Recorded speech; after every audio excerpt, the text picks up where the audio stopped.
मेरा नाम है हरिया, मैं काम करता हूँ बहुत बढ़िया, खाता हूँ खाना और रोज गाता हूँ गाना। अरे यार, आज तो बहुत देर हो गई। इस खतरनाक जंगल को देखकर तो मेरे हाथ पैर ठंडे हो गए हैं। अगर मैं वक्त पर गांव नहीं पहुंचा तो मालिक बहुत नाराज हो जाएंगे।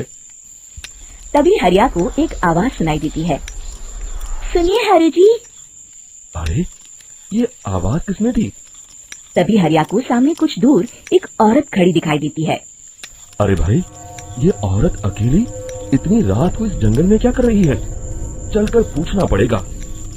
फिर हरिया अपनी बैलगाड़ी उस औरत के सामने लाकर रोक देता है और उससे पूछता है।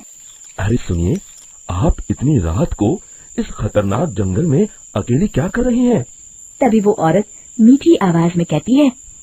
अरे हरु जी, आप आ गए। मैं कब से आपका इंतजार कर रही थी। वैसे तो यहाँ से काफी लोग गुजर चुके हैं, लेकिन मैं खास आपका इंतजार कर रही थी। अच्छा, तुम सच कह रही हो? मुझे तो यकीन नहीं हो रहा है। वो क्या है ना, आज तक किसी ने मुझसे इतने प्यार से बात नहीं की। हाँ हाँ हरु जी, मैं सच कह रही हूँ। अब देर मत करिए और जल्दी से मुझे मेरे घर तक छोड़ दीजिए। हाँ हाँ, कौन सी बड़ी बात है, अभी छोड़ देता हूँ। आप मेरे पीछे बैलगाड़ी में बैठ जाइए और मुझे रास्ता बताते चलिए। फिर वो औरत हरिया की बैलगाड़ी में बैठ जाती है और हरिया बैलगाड़ी हाँकता हुआ आगे चल पड़ता है।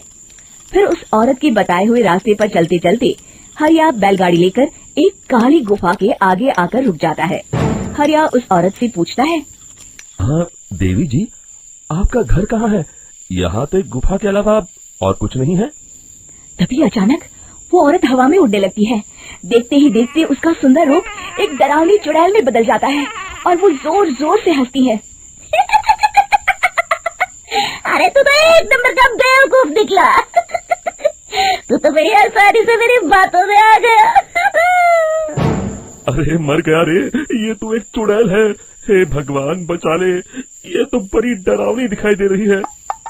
और फिर अगले ही पल हरिया की बैलगाड़ी में रखा सारा सामान हवा में उड़ता हुआ उस काली गुफा के अंदर चला जाता है और वो चुड़ैल भी उस गुफा के अंदर जाकर कहीं गायब हो जाती है। हरिया ये नजारा देख बुरी तरह घबरा और परेशान हो जाता है। अरे, ये चुड़ैल तो मेरा सारा सामान लेकर गुफा में गायब हो गई। अब क्या होगा? अगर मैं गांव खाली हाथ गया तो मालिक मेरी अच्छी खबर लेंगे। मेरी इस बात का कोई यकीन भी नहीं करेगा। फिर आखिर वही हुआ। हरिया के मालिक चंपक सेठ को हरिया की किसी भी बात पर रत्ती भर भी यकीन नहीं हुआ। चंपक सेठ को लगा हरिया झूठ बोल रहा है और उसने ही लालच में आकर सारा सामान हड़प कर लिया है। फिर हरिया को बेईमान समझकर चंपक सेठ उसे काम से निकाल देता है। अगले दिन अपनी दुकान में परेशान बैठा चंपक सेठ गुस्से में बड़बड़ाता है। अरे, दुकान में तो सामान बिल्कुल भी नहीं है। अब मुझे ही शहर जाकर सामान लाना होगा। फिर वो अपनी बैलगाड़ी लेकर शहर चला जाता है। शहर से सामान लेकर जब चंपक सेठ वापस गांव लौट रहा होता है, तभी उसे एक आवाज सुनाई देती है। चंपक जी, ओ चंपक जी। अरे, ये तो कोई मेरा नाम लेकर मुझे पुकार रहा है। फिर उस रास्ते में वही औरत खड़ी दिखाई देती है। फिर क्या था, हरिया की तरह चंपक सेठ भी उस औरत के पास अपनी बैलगाड़ी लेकर जाता है और वो भी उसकी चिकनी चुपड़ी बातों के मोह जाल में फंस जाता है। फिर चुड़ैल उसे भी अपनी गुफा तक ले जाती है और उसका सारा सामान लेकर गुफा में गायब हो जाती है। बेचारा चंपक सेठ लाचार होकर खाली हाथ गांव लौट आता है। फिर ये उस जंगल में रोज की बात हो जाती है। जो कोई भी शहर से कुछ लेकर गांव की तरफ लौटता, वो चुड़ैल उसे बेवकूफ बनाकर उसका सारा सामान लेकर गुफा में गायब हो जाती। एक दिन हरिया एक लकड़हारे को उसी जंगल की तरफ जाते हुए देखता है। फिर हरिया उसे रोकते हुए कहता है। अरे भाई, क्यों अपनी मौत को दावत दे रहे हो? मेरी बात मानो, आगे जंगल में मत जाओ। वहाँ एक बड़ी भयानक चुड़ैल रहती है। लकड़हारा हरिया की बातों को नजरअंदाज करते हुए कहता है। अरे भाई, मुझे पहले ही बहुत देर हो चुकी है, मुझे जाने दो भाई। शाम तक लकड़ियाँ काट कर शहर के बाजार में बेचना है। तुम अपनी ये कहानी किसी फुर्सत में बैठे इंसान को सुनाओ, मैं तो चला। इतना कहकर लकड़हारा वहाँ से आगे जंगल की तरफ चला जाता है। फिर अगले दिन गांव के मुखिया के घर के बाहर बहुत सारे लोग जमा हो जाते हैं। तभी हाथ में कुल्हाड़ी लिए खड़ा लकड़हारा कहता है। अरे मुखिया जी, अब आप ही हमें बचाइए उस जंगल वाली चुड़ैल से। हमारा सारा काम तो शहर से ही होता है। अरे मुखिया जी, उस चुड़ैल की वजह से तो मैं पूरी तरह बर्बाद हो गया हूँ। हम सबको मिलकर उस चुड़ैल का कोई इलाज करना पड़ेगा।